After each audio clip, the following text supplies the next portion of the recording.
Castor for 5 minutes. Well, thank you, Mr. Chairman. Gentlemen, since you were last here in front of the committee, the illegal activity, the incessant surveillance of unwitting Americans, the rampant misinformation on your platforms have gotten worse.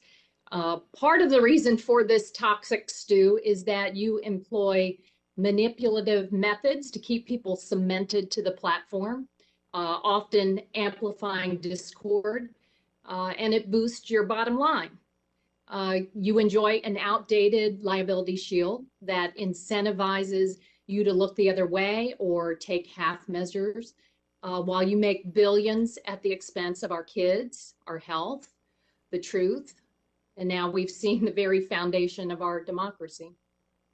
I've been working for over a year with advocates and other members on an update to the children's protections online. You all know that tracking and manipulation of children under age 13 is against the law. But Facebook, Google, YouTube, and other platforms have broken that law or have found ways around it.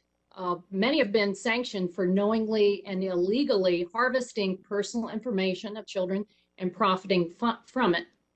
I have a question for each of you. It's a quick yes or no. Did you all watch The Social Dilemma, where former employees of yours or other big tech platforms say they do not allow their kids on social media?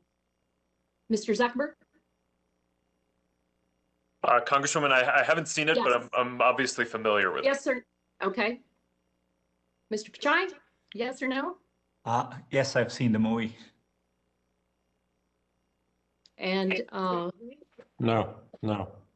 okay, well, Mr. Zuckerberg, there's a good reason that they have the former execs say that. Are you aware of the 2019 Journal of the American Medical Association Pediatrics study that the risk of depression for adolescents rises with each daily hour spent on social media? And I'm not talking screen time. I'm not talking about FaceTime or sending text messages to friends. But are you aware of that research?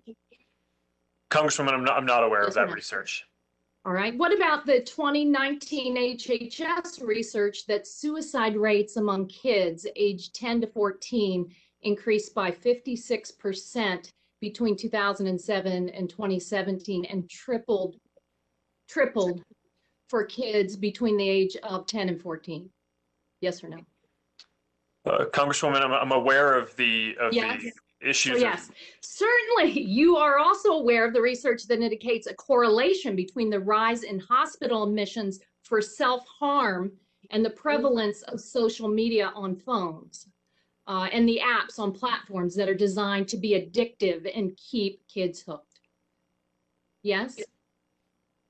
Well, how about you, Mr. Pichai? Are you aware of the JAMA Pediatrics September 2020 study where they tested hundreds of apps used by children age 5 and under, many of which were in the Google Play Store's family section? The study found 67% of the apps tested showed transmission of identifying info to third parties in violation of the COPPA law. Are you familiar? Extensively spent time on this area. We introduced a curated set of apps for kids on the Play Store. We give digital well-being tools so that people can take a break, parents can set time limits for children. Let me ask you this then, Mr. Pichai, how much are you making in advertising revenue from children under the age 13? Most of our products, other than a specific product designed for kids in YouTube, most of our products are not eligible for children under the age of 13. So you're not going to provide that. Mr. Zuckerberg, how much advertising revenue does Facebook, do you make from behavioral surveillance advertising targeted towards kids under age 13? Congresswoman, it should be none of it. We don't allow children under the age of 13 on any of the services that run advertising. Oh, are you saying that there are no kids on Instagram under the age of 13 right now? Congresswoman, children under the age of 13 are not allowed on Instagram. Well, when we find out that they're there, we remove them. Of course, every parent knows that there are kids under the age of 13.